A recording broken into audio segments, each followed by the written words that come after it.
पूजा और रीमा दोनों सगी बहनें थी। पढ़ाई भी करती थी और अपने माँ बाप का काम में हाथ भी बटाती थी। उनके माता पिता ने भी उन्हें पढ़ाने लिखाने में कोई कसर नहीं छोड़ी थी। जब दोनों के स्कूल पूरे हुए तो उनको कॉलेज में उनके माता पिता ने जैसे तैसे हो दाखिला दिला दिया। दोनों बहनें खूब मन लगाकर पढ़ाई करती थी और साथ में ही नौकरी का प्रयास भी करती थी।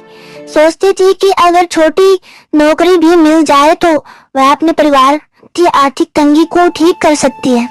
लेकिन वह निरंतर प्रयास करने के बावजूद भी वह असफल रहती थी और धीरे धीरे उम्र भी बढ़ रही थी तो आसपास के लोग शादी के ताने भी देते थे।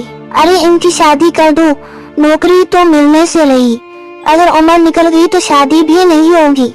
अब तो माँ बाप को भी दोनों की चिंता सताने लगी थी। लोगों के असहनीय ताने सुन सुनकर वह दोनों थक चुके थे।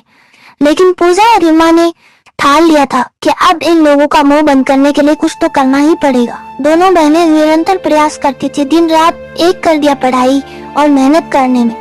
जिस चीज का वह फॉर्म भरती उसकी ही तैयारी में जुट जाती। लेकिन माँ बाप को चिंता सता रही थी तो माँ बाप ने कहा कि बेटा अब तुम्हारी शादी कर देते हैं, तुम्हारी उम्र हो चुकी है शादी के लायक, अब तुम अपना घर बसाओ।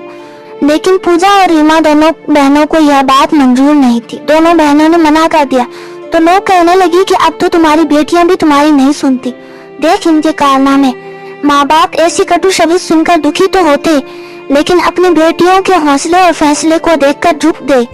तभी पूजा के पास एक कॉल आया और उसे बताया गया कि उसका फॉर्म पास हो गया है और उसे आर्मी में अच्छी खासी सरकारी नौकरी मिल गई और वह बहुत ही खुश हुई। उधर थोड़े ही टाइम बाद रीमा भी बैंक मैनेजर के लिए चुनी गई। दोनों बहनों की कामयाबी को देखकर जो लोग ताने देते थे वो उनके जज्बे को सलाम करने लगे। माता पिता का सर गर्व से ऊंचा किया दोनों बहनों ने और मुसीबत के आगे हार नहीं मानी। इस कहानी से हमें यही सीख मिलती है कि मेहनत करने वाले कभी मुसीबत से नहीं डरते और उनके हौसले ही मुसीबत को मोड़ देते हैं।